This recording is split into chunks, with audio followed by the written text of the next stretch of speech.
मेरे प्यारे देशवासियों, नमस्कार। 2023 की यह पहली मन की बात और उसके साथ साथ इस कार्यक्रम का 97वां 97th एपिसोड भी है।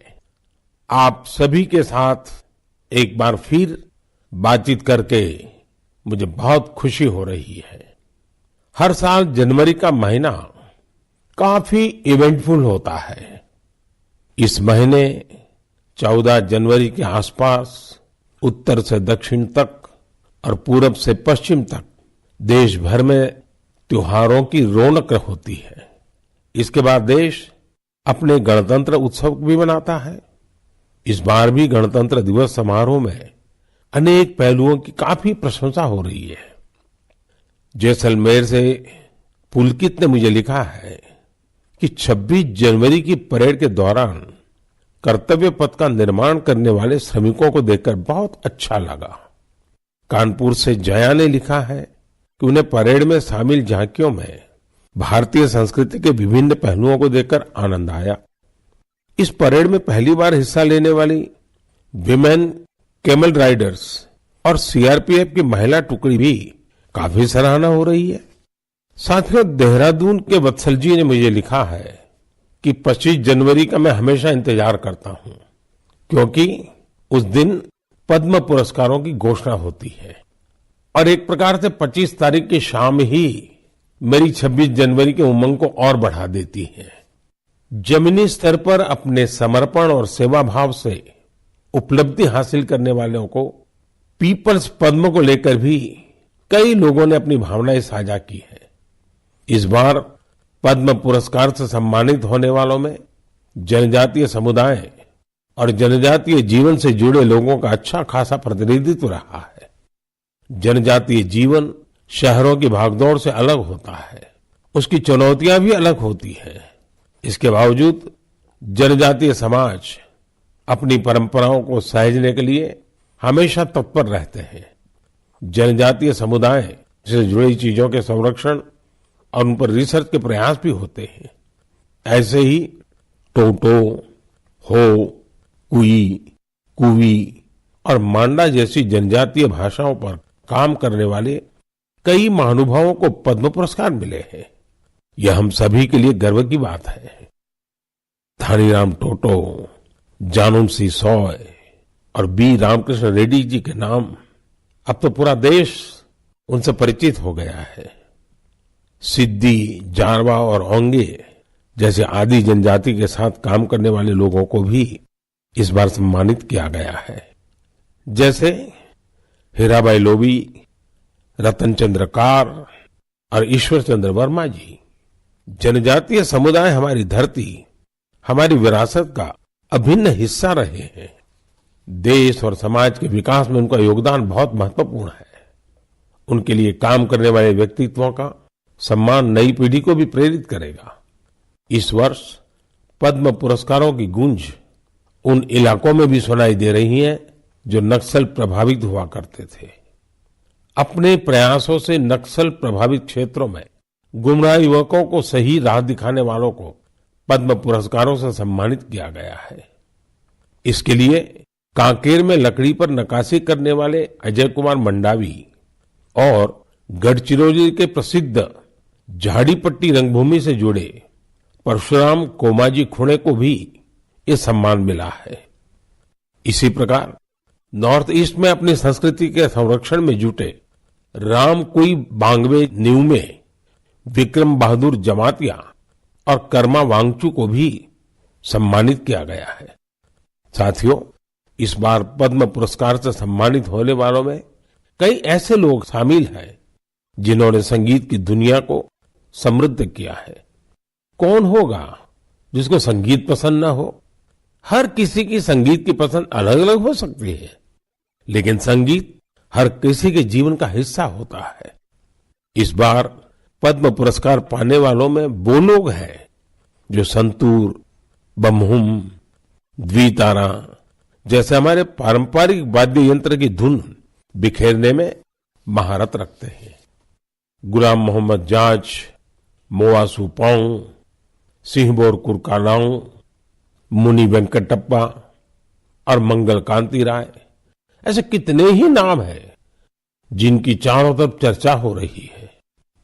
साथियों, पद्म पुरस्कार पाने वाले अनेक लोग हमारे बीच के वो साथी हैं जिन्होंने हमेशा देश को सर्वोपरि रखा, राष्ट्र प्रथम के सिद्धांत के लिए अपना जीवन समर्पित कर दिया। वो सेवा भाव से अपने काम में लगे रहे और इसके लिए उन्हें कभी किसी पुरस्कार की आशा नहीं की। वो जिनके लिए काम कर रहे हैं, उनके चेहरे का संतोष ही उनके लिए सबसे बड़ा अवार्ड है। ऐसे समर्पित लोगों को सम्मानित करके हम देशवासियों का गौरव बढ़ा है। मैं सभी पद्म पुरस्कार विजेताओं के नाम भले ही यहां नहीं ले पाऊं, लेकिन आपसे मेरा आग्रह जरूर है कि आप पद्म पुरस्कार पाने वाले इन महानुभावों के प्रेरक जीवन के विषय में विस्तार से जानें और औरों को भी बताएं। साथियों, आज जब हम आजादी के अमृत महोत्सव के दौरान गणतंत्र दिवस की चर्चा कर रहे हैं, तो मैं यहां एक दिलचस्प किताब का भी जिक्र करूंगा। कुछ हफ्ते पहले ही मुझे मिली इस बुक में एक बहुत ही इंटरेस्टिंग सब्जेक्ट पर चर्चा की गई है। इस बुक का नाम India the mother of democracy है और इसमें कई बेहतरीन एसेज है। भारत दुनिया का सबसे बड़ा लोकतंत्र है और हम भारतीयों को इस बात का गर्व भी है कि हमारा देश मदर ऑफ डेमोक्रेसी भी है। लोकतंत्र हमारी रगों में है, हमारी संस्कृति में है। सदियों से यह हमारे कामकाज का भी एक अभिन्न हिस्सा रहा है। स्वभाव से हम एक डेमोक्रेटिक सोसाइटी है। डॉक्टर अंबेडकर ने बौद्ध भिक्षु संघ की तुलना भारतीय संसद से की थी।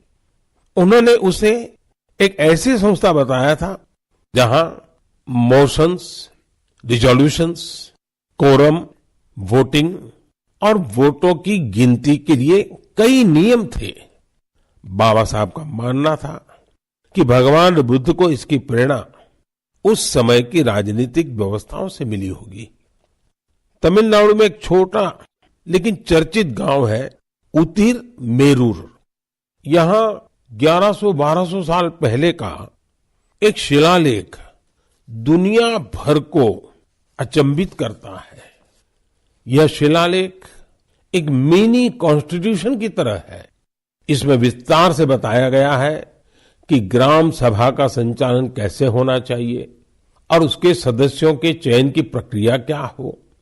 हमारे देश के इतिहास में डेमोक्रेटिक वैल्यूज का एक और उदाहरण है 12वीं सदी के भगवान बसवेश्वर का अनुभव मंडपम। यहां फ्री डिबेट और डिस्कशन को प्रोत्साहन दिया जाता था। आपको ये जानकर हैरानी होगी, यह माग्ना कार्टा से भी पहले की बात है। वारंगल के काकीय वंश के राजाओं की गणतांत्रिक परंपराएं भी बहुत प्रसिद्ध थी। भक्ति आंदोलन ने पश्चिमी भारत में लोकतंत्र की संस्कृति को आगे बढ़ाया। बुक में सिख पंथ की लोकतांत्रिक भावना पर भी एक लेख को शामिल किया गया है, जो गुरु नानक देव जी के सर्वसम्मति से लिए गए निर्णयों पर प्रकाश डालता है। मध्य भारत की उरांव और मुंडा जनजातियों में कम्युनिटी ड्रिवन और कॉन्सेंसस ड्रिवन डिसीजन पर भी इस किताब में अच्छी जानकारी है। आप इस किताब को पढ़ने के बाद महसूस करेंगे कि कैसे देश के हर हिस्से में सदियों से लोकतंत्र की भावना प्रवाहित होती रही है। मदर ऑफ डेमोक्रेसी के रूप में हमें निरंतर इस विषय का गहन चिंतन भी करना चाहिए, चर्चा भी करना चाहिए और दुनिया को अवगत भी कराना चाहिए। इससे देश में लोकतंत्र की भावना और प्रगाढ़ होगी।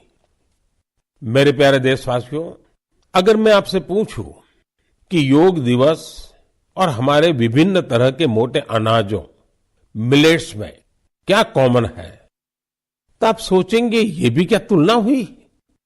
अगर मैं आपसे कहूं कि दोनों में काफी कुछ कॉमन है, तो तो आप हैरान हो जाएंगे। दरअसल संयुक्त राष्ट्र ने इंटरनेशनल योगा डे और इंटरनेशनल ईयर ऑफ मिलेट्स दोनों का ही निर्णय भारत के प्रस्ताव के बाद लिया है। दूसरी बात ये कि योग भी स्वास्थ्य से जुड़ा है और मिलेट्स भी सेहत में महत्वपूर्ण भूमिका निभाता है। तीसरी बात और महत्वपूर्ण है, दोनों ही अभियानों में जन भागीदारी की वजह से क्रांति आ रही है। जिस तरह लोगों ने व्यापक स्तर पर सक्रिय भागीदारी करके योग और फिटनेस को अपने जीवन का हिस्सा बनाया है, उसी तरह मिलेट्स को भी लोग बड़े पैमाने पर अपना रहे हैं। लोग अब मिलेट्स को अपने खानपान का हिस्सा बना रहे हैं। इस बदलाव का बहुत बड़ा प्रभाव भी दिख रहा है। इससे एक तरफ वो छोटे किसान बहुत उत्साहित हैं जो पारंपरिक रूप से मिलेट्स का उत्पादन करते थे।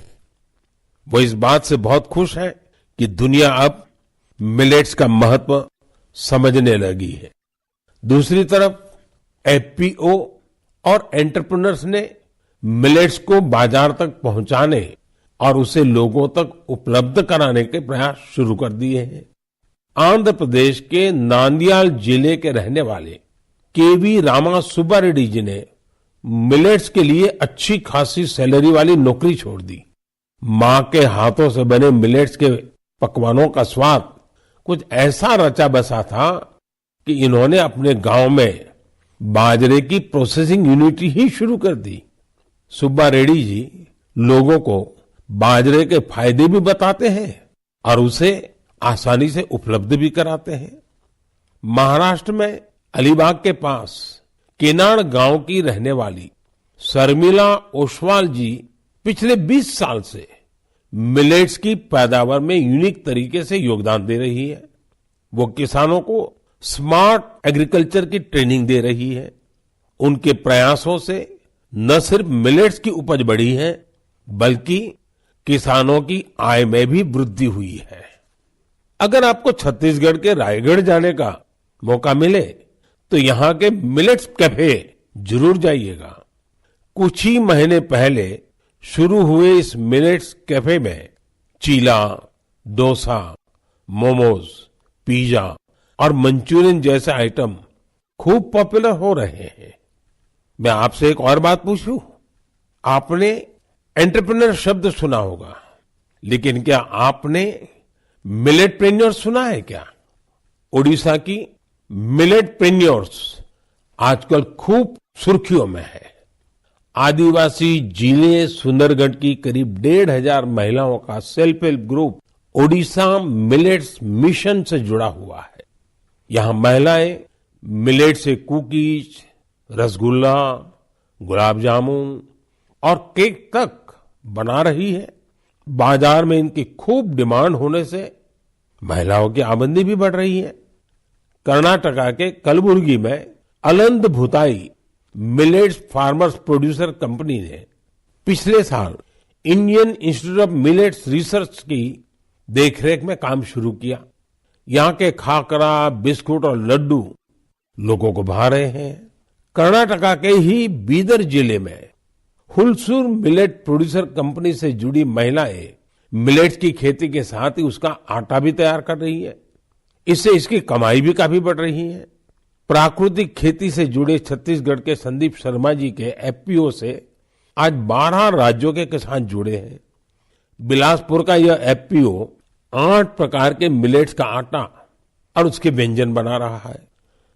साथियों, आज हिंदुस्तान के कोने कोने में G20 की समिट्स लगातार चल रही है और मुझे खुशी है कि देश के हर कोने में जहां भी G20 की समिट हो रही है, मिलेट से बने पौष्टिक और स्वादिष्ट व्यंजन उसमें शामिल होते हैं। यहाँ बाजार से बनी खिचड़ी, पोहा, खीर और रोटी के साथ ही रागी से बने पायसम, पूड़ी और डोसा जैसे व्यंजन भी परोसे जाते हैं। G20 के सभी वेन्यूज पर मिलेट एग्जीबिशन में मिलेट से बनी हेल्थ ड्रिंक, सीरियल्स और नूडल्स को शोकेस किया गया। दुनिया भर में इंडियन मिशंस भी इनकी लोकप्रियता बढ़ाने के लिए भरपूर प्रयास कर रहे हैं। आप कल्पना कर सकते हैं कि देश का ये प्रयास और दुनिया में बढ़ने वाली मिलेट्स की डिमांड हमारे छोटे किसानों को कितनी ताकत देने वाली है। मुझे देखकर भी अच्छा लगता है कि आज जितने तरह की नई नई चीजें मिलेट से बनने लगी हैं, वो युवा पीढ़ी को भी उतनी ही पसंद आ रही है। इंटरनेशनल ईयर ऑफ मिलेट्स की ऐसी शानदार शुरुआत के लिए और उसको लगातार आगे बढ़ाने के लिए मैं मन की बात के श्रोताओं को भी बधाई देता हूं। मेरे प्यारे देशवासियों, जब आपसे कोई टूरिस्ट हब गोवा की बात करता है तो आपके मन में क्या ख्याल आता है? स्वाभाविक है, गोवा का नाम आते ही सबसे पहले यहाँ की खूबसूरत कोस्टलाइन, बीचेस और पसंदीदा खान पान की बातें ध्यान में आने लगती है। लेकिन गोवा में इस महीने कुछ ऐसा हुआ जो बहुत सुर्खियों में है। आज मन की बात में मैं इसे आप सबके साथ साझा करना चाहता हूं। गोवा में हुआ ये इवेंट है पर्पल फेस्ट। इस फेस्ट को 6 से 8 जनवरी तक पणजी में आयोजित किया गया। दिव्यांग जनों के कल्याण को लेकर यह अपने आप में एक अनूठा प्रयास था। पर्पल फेस्ट कितना बड़ा मौका था, इसका अंदाजा आप सभी इस बात से लगा सकते हैं कि 50,000 से भी ज्यादा हमारे भाई बहन इसमें शामिल हुए। यहाँ आए लोग इस बात को लेकर रोमांचित थे कि वो अब मिरामार बीच घूमने का भरपूर आनंद उठा सकते हैं। दरअसल मिरामार बीच हमारे दिव्यांग भाई बहनों के लिए गोवा के एक्सेसिबल बीचेस में से एक बन गया है। यहाँ पर cricket tournament, table tennis tournament, marathon competition के साथ ही एक डीप ब्लाइंड कन्वेंशन भी आयोजित किया गया। यहाँ यूनिक बर्ड वॉचिंग प्रोग्राम के अलावा एक फिल्म भी दिखाई गई। इसके लिए विशेष इंतजाम किए गए थे ताकि हमारे सभी दिव्यांग भाई बहन और बच्चे इसका पूरा आनंद ले सके। पर्पल फेस्ट की एक खास बात, इसमें देश के प्राइवेट सेक्टर की भागीदारी भी रही। उनकी ओर से ऐसे प्रोडक्ट्स को शोकेस किया गया जो दिव्यांग फ्रेंडली है। इस फेस्ट में दिव्यांग कल्याण के प्रति जागरूकता बढ़ाने के अनेक प्रयास देखे गए।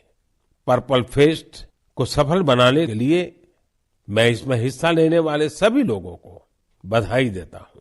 इसके साथ ही उन वॉलंटियर्स का भी अभिनंदन करता हूं जिन्होंने इसे ऑर्गेनाइज करने के लिए रात दिन एक कर दिए। मुझे पूरा विश्वास है कि एक्सेसिबल इंडिया के हमारे विजन को साकार करने में इस प्रकार के अभियान बहुत ही कारगर साबित होंगे। मेरे प्यारे देशवासियों, अब मन की बात में मैं एक ऐसे विषय पर बात करूंगा जिसमें आपको आनंद भी आएगा, गर्व भी होगा और मन कह उठेगा, वाह भाई वाह, दिल खुश हो गया। देश के सबसे पुराने साइंस इंस्टीट्यूशंस में से एक बेंगलुरु का इंडियन इंस्टीट्यूट ऑफ साइंस यानी IISc एक शानदार मिसाल पेश कर रहा है। मन की बात में मैं पहले इसकी चर्चा कर चुका हूं कि कैसे इस संस्थान की स्थापना के पीछे भारत की 2 महान विभूतियां जमशेदजी टाटा और स्वामी विवेकानंद की प्रेरणा रही है। तो आपको और मुझे आनंद और गर्व दिलाने वाली बात यह है कि साल 2022 में इस संस्थान के नाम कुल 145 पेटेंट्स रहे हैं। इसका मतलब है हर 5 दिन में 2 पेटेंट्स। ये रिकॉर्ड अपने आप में अद्भुत है। इस सफलता के लिए मैं IISc की टीम को भी बधाई देना चाहता हूं। साथियों, आज पेटेंट फाइलिंग में भारत की रैंकिंग 7वीं और ट्रेडमार्क्स में 5वीं है। सिर्फ पेटेंट्स की बात करें तो पिछले 5 वर्षों में इसमें करीब 50% की वृद्धि हुई है। ग्लोबल इनोवेशन इंडेक्स में भी भारत की रैंकिंग में जबरदस्त सुधार हुआ है और अब वो 40वें पर आ पहुंची है, जबकि 2015 में भारत ग्लोबल इनोवेशन इंडेक्स में 80 नंबर के भी पीछे था। एक और दिलचस्प बात मैं आपको बताना चाहता हूं। भारत में पिछले 11 वर्षों में पहली बार डोमेस्टिक पेटेंट फाइलिंग की संख्या फॉरेन फाइलिंग से अधिक देखी गई है। ये भारत के बढ़ते हुए वैज्ञानिक सामर्थ्य को भी दिखाता है।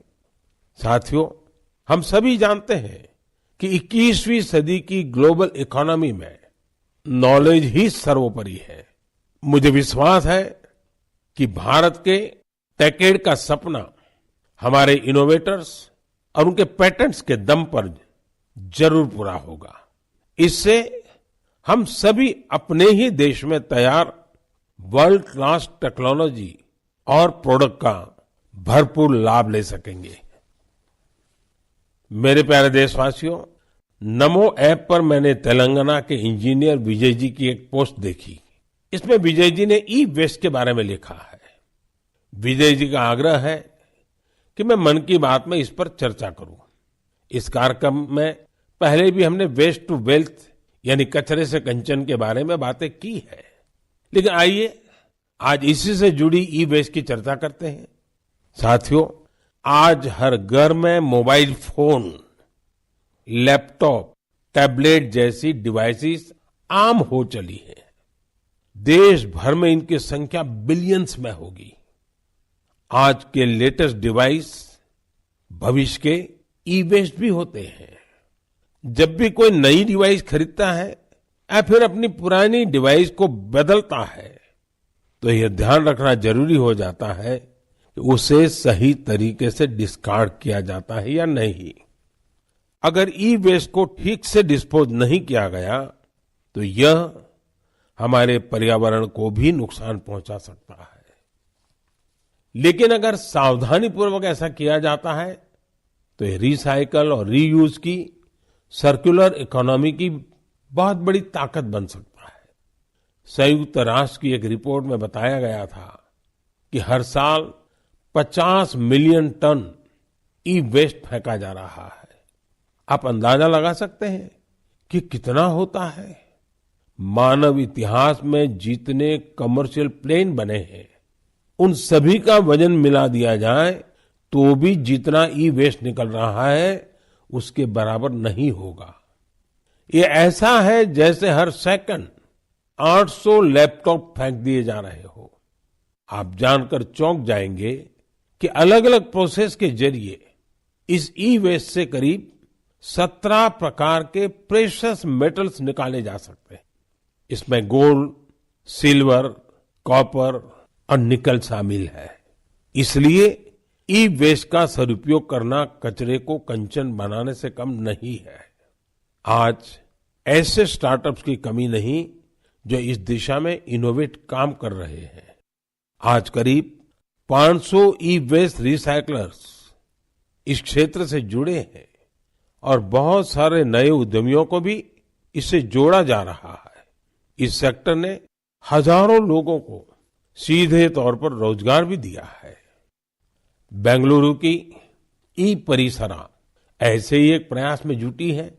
इसने प्रिंटेड सर्किट बोर्ड्स की कीमती धातुओं को अलग करके ही स्वदेशी टेक्नोलॉजी विकसित की है।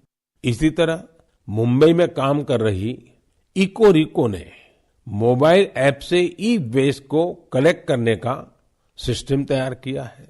उत्तराखंड के रुड़की की एटेरो रिसाइकलिंग ने तो इस क्षेत्र में दुनिया भर में कई पेटेंट्स हासिल किए हैं। इसने भी खुद की ई वेस्ट रिसाइकल टेक्नोलॉजी तैयार कर काफी नाम कमाया है। भोपाल में मोबाइल ऐप और वेबसाइट कबाड़ीवाला के जरिए टनों ई वेस्ट एकत्र किया जा रहा है। इस तरह के कई उदाहरण हैं। ये सभी भारत को ग्लोबल रिसाइकलिंग हब बनाने में मदद कर रहे हैं। लेकिन ऐसे इनिशिएटिव की सफलता के लिए एक जरूरी शर्त भी है। वो ये है कि ई वेस्ट के निपटारे से सुरक्षित उपयोगी तरीकों के बारे में लोगों को जागरूक करते रहना होगा।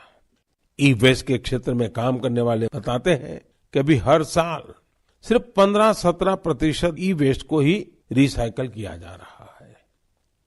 मेरे प्यारे देशवासियों, आज पूरी दुनिया में क्लाइमेट चेंज और बायोडायवर्सिटी के संरक्षण की बहुत चर्चा होती है।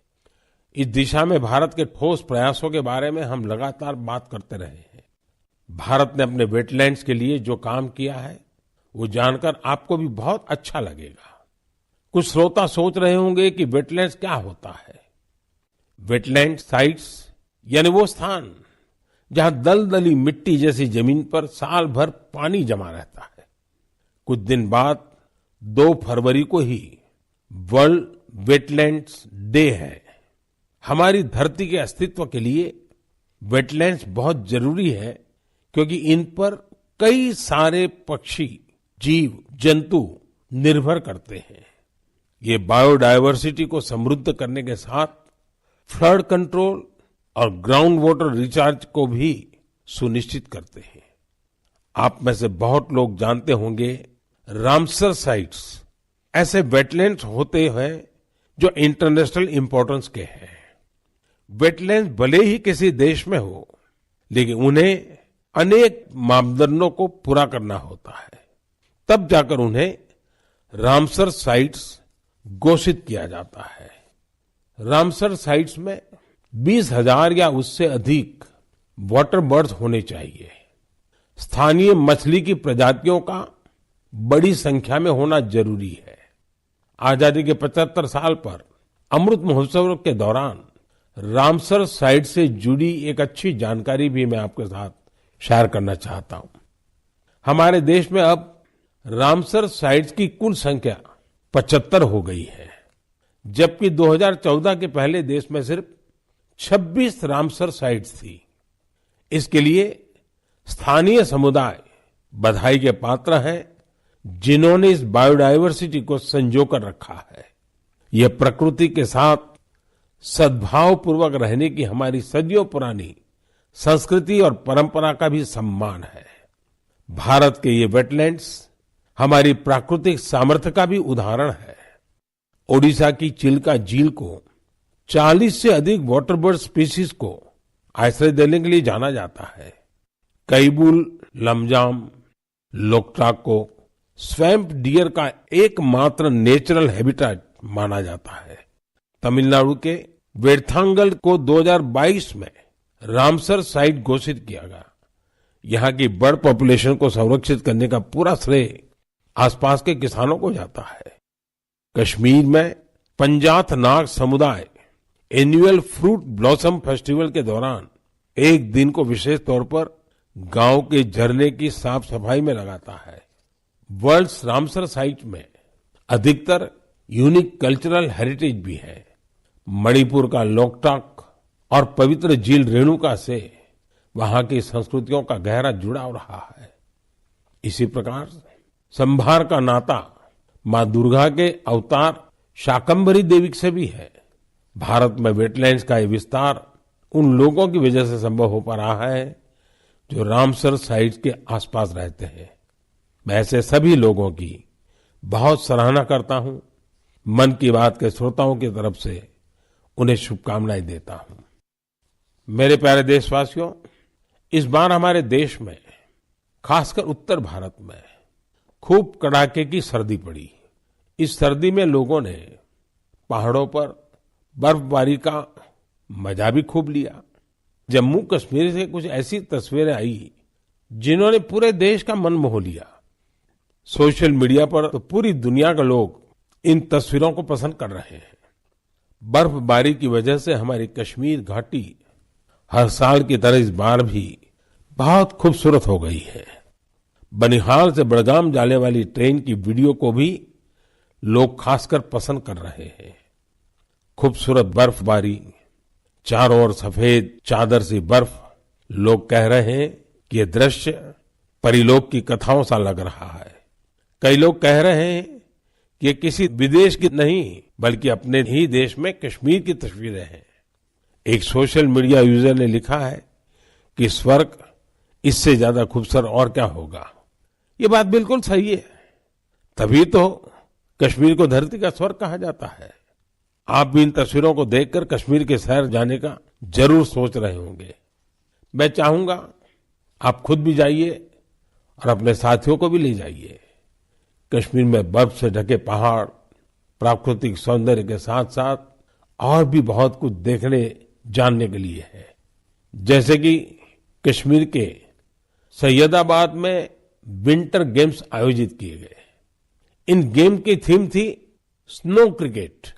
आप सोच रहे होंगे कि स्नो क्रिकेट तो ज्यादा ही रोमांचक खेल होगा। आप बिल्कुल सही सोच रहे हैं। कश्मीरी युवा बर्फ के बीच क्रिकेट को और भी अद्भुत बना देते हैं। इसके जरिए कश्मीर में ऐसे युवा खिलाड़ियों की तलाश भी होती है जो आगे चलकर टीम इंडिया के तौर पर खेलेंगे। ये भी एक तरह से खेलो इंडिया मूवमेंट का ही विस्तार है। कश्मीर में युवाओं में खेलों को लेकर बहुत उत्साह बढ़ रहा है। आने वाले समय में इनमें से कई युवा देश के लिए मेडल जीतेंगे, तिरंगा लहराएंगे। मेरा आपको सुझाव होगा कि अगली बार जब आप कश्मीर की यात्रा प्लान करें तो इन तरह के आयोजनों को देखने के लिए भी समय निकालें।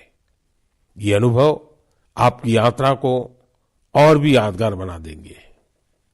मेरे प्यारे देशवासियों, गणतंत्र को मजबूत करने के हमारे प्रयास निरंतर चलते रहने चाहिए।